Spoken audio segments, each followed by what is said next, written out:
Hello ನಮಸ್ತೆ students, welcome back to ಎನ್ಟಿಕ್ಲೋ coaching academy. ನಾನು ನಿಖಿಲೇಶ್, ಎನ್ಟಿಕ್ಲೋ ಕೋಚಿಂಗ್ ಅಕಾಡೆಮಿಯಿಂದ. ಸ್ಟೂಡೆಂಟ್ಸ್, ಈ ಒಂದು ವಿಡಿಯೋದಲ್ಲಿ ನಿಮಗೆ ಗ್ರೇಟೆಸ್ಟ್ ಇಂಟೀಜರ್ ಫಂಕ್ಷನ್ನು ತುಂಬ ಪ್ರೀವಿಯಸ್ ಇಯರ್ ಕ್ವಶನ್ ಪೇಪರ್ಸಲ್ಲಿ ಕೇಳಿದಂಥ ಕ್ವಶನ್ನು. ಸೊ ಇದರ ಮೇಲೆ ಶಾರ್ಟ್ಕಟ್ ಟ್ರಿಕ್ಸನ್ನು ಹೇಳಿಕೊಡ್ತಾ ಇದ್ದೇನೆ ಇವತ್ತು. ಆದರೆ ಇಂಟಿಗ್ರೇಷನಿಂದ ಒಂದು 4ರಿಂದ 5 ವೀಡಿಯೋವನ್ನು ಮಾಡಿ ಶಾರ್ಟ್ಕಟ್ ಟ್ರಿಕ್ಸ್ ಯಾವುದಲ್ಲಿದೆ ಎಲ್ಲದನ್ನು ಕಂಪ್ಲೀಟ್ ಮಾಡ್ತೇನೆ. ಓಕೆ, ಸೊ ಈ ಒಂದು ವಿಡಿಯೋದಲ್ಲಿ ಗ್ರೇಟೆಸ್ಟ್ ಇಂಟೀಜರ್ ಫಂಕ್ಷನ್ ಅಥವಾ ಇದನ್ನು ಬಾಕ್ಸ್ ಎಕ್ಸ್ ಅಂತ ಕರೀತಾರೆ, ಅದರಿಂದ ನಿಮಗೆ ಯಾವ ಕ್ವಶನ್ಸನ್ನು ಕೇಳಿದ್ದಾರೆ ಪ್ರೀವಿಯಸ್ ಇಯರ್ ಅದರದ್ದು ಸೊಲ್ಯೂಷನನ್ನು ಕೊಡ್ತಾ ಇದ್ದಾರೆ. ಸರಿನಾ? ಕರೆಕ್ಟ್ ಅರ್ಥ ಮಾಡ್ಕೊಳ್ಳಿ. ಇದನ್ನು ಪ್ರೀವಿಯಸ್ ಇಯರ್ ಕೊಟ್ಟಿದ್ದಾರೆ. ಪ್ರೀವಿಯಸ್ ಇಯರಲ್ಲಿ ಅಂದರೆ ಹಿಂದಿನ ವರ್ಷದಲ್ಲಿ ಯಾವ್ಯಾವ ಇಯರ್ ಕೇಳಿದರೆ ಆ ಕ್ವಶನ್ ಕೂಡ ಸೊಲ್ಯೂಷನನ್ನು ಮಾಡ್ತಾರೆ. ಸರಿನಾ? ಫಸ್ಟ್ ಕ್ವಶನ್ ನಿಮಗೆ ಕ್ವಶನ್ ಈ ಥರ ಬಂದಿರುತ್ತೆ, mod x dx ಅಥವಾ box X D X, not mod x box X, 0 to 3 -1 to 4. ಇಲ್ಲಿ ಡೆಸಿಮಲ್ಲು ಕೂಡ ಕೊಟ್ಟಿದ್ದಾರೆ. ಈಗ ನಿಮಗೆ ನಂಬರ್ ಹೋಲ್ ನಂಬರ್ ಆಗಿದ್ದರೆ, ಫಸ್ಟ್ ಕ್ವಶನ್ ನೋಡಿ, ಇಲ್ಲಿ 0 to 3 ಇದೆ ಅಲ್ವಾ? ಫಸ್ಟ್ ಕ್ವಶನ್ 0 to 3 ಇದ್ದಾಗ ಏನು ಮಾಡಿ ಗೊತ್ತುಂಟಾ? ಇದು ಇಂಟೀಜರ್ ಆಗಿದ್ದರೆ ಅಥವಾ ಹೋಲ್ ನಂಬರ್ ಆಗಿದ್ದರೆ ಏನು ಮಾಡಬೇಕು ಅಂತ ಕೇಳಿದರೆ, ಇದರ ಲೋವರ್ ಇದ್ಯಾವುದು ಲಿಮಿಟ್ 0 ಪ್ಲಸ್, ಅಲ್ಲಿಂದ ಸ್ಟಾರ್ಟ್ ಮಾಡಿ 1 ಪ್ಲಸ್ 2 ಅಷ್ಟೇ.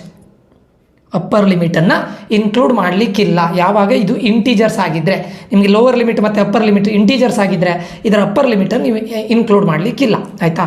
ಹಾಗಾದರೆ ಎರಡನೇ ಕ್ವಶನಿಗೆ ಆನ್ಸರ್ ಏನು ಬರುತ್ತೆ ಹೇಳಿ? -1 ಮಾಡಿದ್ರಾ, ಇನ್ಕ್ಲೂಡ್ ಮಾಡಿದ್ರಾ? -1 ಆದಮೇಲೆ ಯಾವ್ದು ಬರುತ್ತೆ? ನೆಕ್ಸ್ಟು 0 ಬರುತ್ತೆ, ಆಮೇಲೆ 1 ಬರುತ್ತೆ, ಆಮೇಲೆ 2 ಬರುತ್ತೆ, ಆಮೇಲೆ 3 ಬರುತ್ತೆ, 4 ಬರುತ್ತಾ? ಇಲ್ಲ, ಇನ್ಕ್ಲೂಡ್ ಆಗಿರೋದಿಲ್ಲ ಅಷ್ಟೇ. -1 + 1 ಕ್ಯಾನ್ಸಲ್ ಆಗುತ್ತೆ, 5. ದಟ್ಸ್ ಇಟ್, ಅಷ್ಟೇ. ಗೊತ್ತಾಯ್ತಾ? ಈಗ ಥರ್ಡ್ ಕ್ವಶನ್ನ ಮಾಡ್ತೇನೆ ನೋಡಿ. ಸರ್, ಇದೇ ಡೆಸಿಮಲ್ ಬಂದರೆ ಏನು ಮಾಡಬೇಕು? Very important. ಡೆಸಿಮಲ್ ಬಂದಾಗ ಏನು ಮಾಡಿ ಗೊತ್ತುಂಟಾ? ಇದು 0.3 ಅಲ್ವಾ? 0.3ನ ಹಿಂದಿನ ಇಂಟೀಜರ್ 0.3, ಅದರ ಹಿಂದಿನ ಇಂಟೀಜರ್ ಯಾವ್ದು ಬರುತ್ತೆ ಹೇಳಿ? 0 ಅಲ್ವಾ? ನೀವು ನಂಬರ್ ಲೈನಲ್ಲಿ ತಗೊಂಡಾಗ 0.3ಗೆ ನಾನು ನಂಬರ್ ಲೈನನ್ನು ಇಲ್ಲಿ ಡ್ರಾ ಮಾಡ್ತೇನೆ ನೋಡಿ. ಇದು 0 ಅಲ್ವಾ? ಇಲ್ಲಿ 1, ಇಲ್ಲಿ 2, ಇಲ್ಲಿ 3, ಹೀಗೆ ಕಂಟಿನ್ಯೂ ಆಗುತ್ತೆ. 0.3 ಸಮ್ವೇರ್ ಇಲ್ಲೆಲ್ಲೋ ಬರುತ್ತೆ ಅಂತ ಅಂದ್ಕೊಳ್ಳೋಣ. ಅದರ ಹಿಂದಿನ ಇಂಟೀಜರ್ ಯಾವುದು? 0 ಅಲ್ವಾ? ಸೊ 0 ಇಂದ ಸ್ಟಾರ್ಟ್ ಮಾಡಬೇಕು ನೀವು. Very important. 0 plus 1 plus 2 plus 3 plus, very important, ಇಲ್ಲಿ 4.5 ಅಪ್ಪರ್ ಲಿಮಿಟ್ 4.5 ಇದೆ ಅಲ್ವಾ? ಸೊ 4ನೂ ಇನ್ಕ್ಲೂಡ್ ಮಾಡಬೇಕು. ಅದಾದಮೇಲೆ ಅದ್ರ ಜೊತೆ ಇರೋದು ಯಾವುದು? 0.5ನ ಇದಕ್ಕೆ ಮಲ್ಟಿಪ್ಲೈ ಮಾಡಬೇಕು. Very important. 3 + 3 6, 6 + 2 8. 8 is your answer. That's it. 1 + 2 3, 3 + 3 6, 4 × 0.5 ಅಂದರೆ 2. ಸೊ ಟೋಟಲ್ ಆಗಿ 8 ಆಗುತ್ತೆ. ಸರಿನಾ? ಫೋರ್ತ್ ಕ್ವಶನ್ ಇವಾಗ -1.5 to 3.2. ಸರ್, ಇಲ್ಲಿ ನೆಗೆಟಿವ್ ಬಂದಿದೆಯಲ್ಲ, ನೆಗೆಟಿವ್ ಬರಲಿ. ಈಗ ಇಲ್ಲಿ 0 ಆಯಿತು, ಇಲ್ಲಿ -1 ಆಯಿತು, ಇಲ್ಲಿ -2 ಬರುತ್ತೆ ನಂಬರ್ ಲೈನಲ್ಲಿ. -1.5 ಇಲ್ಲಿ ಬರುತ್ತೆ. ಅದರ ಹಿಂದಿನ ನೆಗೆಟಿವ್ ನಂಬರ್ ಯಾವ್ದು ಹೇಳಿ? -2. ಅಲ್ಲಿಂದ ಸ್ಟಾರ್ಟ್ ಮಾಡಿ. -2 plus -1 plus 0 plus 1 plus 2 plus ಎಲ್ಲಿವರೆಗಿದೆ? 3.2ವರೆಗಿದೆ. ಹಾಗಾದರೆ 3 ತಗೊಳ್ಬೇಕಲ್ಲ. 3 ಯಾವುದರಿಂದ ಮಲ್ಟಿಪ್ಲೈ ಮಾಡಬೇಕು? 3.2 ಅವ್ರು ಕೊಟ್ಟಿರೋ ಇದರಲ್ಲಿ 0.2. ಸೊ -2 + 2 -1 + 1, 3 × 0.2 ಅಂದರೆ ಎಷ್ಟು? 0.6. That's it. That's all. Okay, ಈಗ ಇದನ್ನೇ ನಿಮಗೆ ಜನರಲ್ ಆಗಿ ಫಾರ್ಮುಲಾ. ಇದೀಗ ಚಿಕ್ಕ ನಂಬರೆಲ್ಲ ಕೊಟ್ಟರೆ ಓಕೆ. ಸರ್, ದೊಡ್ಡ ನಂಬರ್ ಬಂದರೆ ಈಗ 0 to 11 ಆ ಥರ ಎಲ್ಲ ಬಂದರೆ formula n × n-1 / 2. That's it.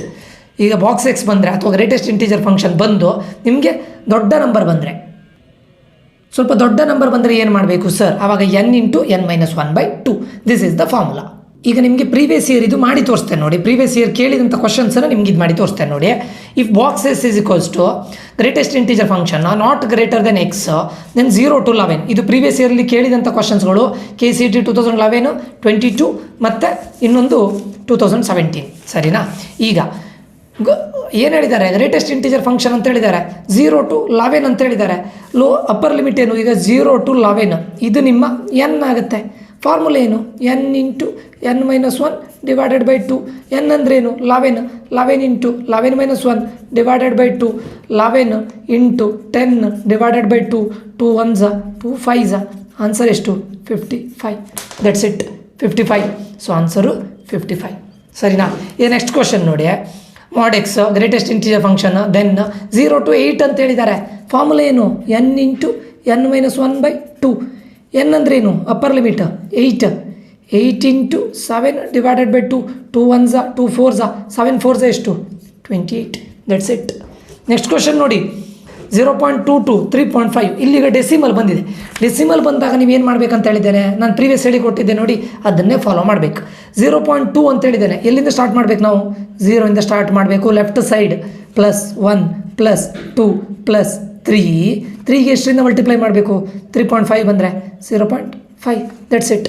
1 + 2 3 3 + 1.5 that is 4.5 that's it. ಅಷ್ಟೇ ಸಿಂಪಲ್. ಡೆಸಿಮಲ್ ಬಂದರೆ ಇಷ್ಟೇ ಮಾಡಿ. ಅದೇ ನಿಮಗೆ ಇಲ್ಲಿ 0 to 8 ಇಲ್ಲಿ ನೋಡಿ, 0 to 11 ದೊಡ್ಡ ನಂಬರ್ ಬಂದಾಗ ಫಾರ್ಮುಲಾ ಏನು ಹೇಳಿ, n × n-1 / 2. ಓಕೆ. ಸೊ ಈ ಥರ ಬಂದರೆ ಕ್ವಶನ್ಸ್ಗಳು ನಿಮಗೆ ಹೀಗೆ ಬಂದರೆ ಇಲ್ಲಿ ನೋಡಿ 0 to 3 ಅಥವಾ -1 to 4 ಈ ಥರ ಬಂದಾಗ ನಾನು ಇಲ್ಲಿ ಹೇಳಿದ್ದೆ ನೋಡಿ, ಇದೇ ಮೆಥಡನ್ನ ಫಾಲೋ ಮಾಡಿ.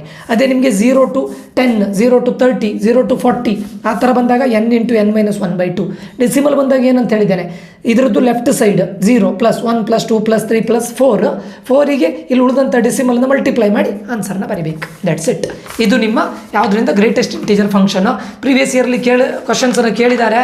ಇಲ್ಲಿ ನೋಡಿ 2011 ಕೇಳಿದ್ದಾರೆ, 22 ಕೇಳಿದ್ದಾರೆ, 17 ಕೇಳಿದ್ದಾರೆ. ಈ ವರ್ಷನೂ ಕೇಳ್ಬೋದು. Very important. ಓಕೆ. ಸೊ ಇದು ಗ್ರೇಟೆಸ್ಟ್ ಇಂಟೀಜರ್ ಫಂಕ್ಷನ್. ಮುಂದಿನ ವಿಡಿಯೋದಲ್ಲಿ ನಾನು ನಿಮಗೆ ಪಾರ್ಷಲ್ ಫ್ರಾಕ್ಷನ್ ಇದು ಮಾಡ್ತೇನೆ, ಆಮೇಲೆ ಮಾಡ್ಯುಲಸ್ ಫಂಕ್ಷನ್ ಇದು ಶಾರ್ಟ್ಕಟ್ ಟ್ರಿಕ್ಸನ್ನು ಹೇಳಿಕೊಡ್ತೇನೆ. ಸರಿನಾ? ಸೊ ಬೇಗ ಇದನ್ನು ಲೈಕ್ ಮಾಡಿ, ಏನಾದರೂ ಡೌಟ್ಸ್ ಇದ್ದರೆ ಕಮೆಂಟ್ ಮಾಡಿ, ಸಬ್ಸ್ಕ್ರೈಬ್ ಮಾಡ್ಕೊಳ್ತಿದ್ರೆ ಆದಷ್ಟು ಬೇಗ ಸಬ್ಸ್ಕ್ರೈಬ್ ಮಾಡಿ ಅಂತ ಹೇಳ್ತಾ ಮುಂದಿನ ವಿಡಿಯೋದಲ್ಲಿ ಮತ್ತೆ ಸಿಗ್ತೇನೆ. ನಾನು ನಿಖಿಲೇಶ್ ಸೈನ್ ಆಫ್ ಆಗ್ತಾ ಇದ್ದೇನೆ. Until that, love you all, bye, take care students.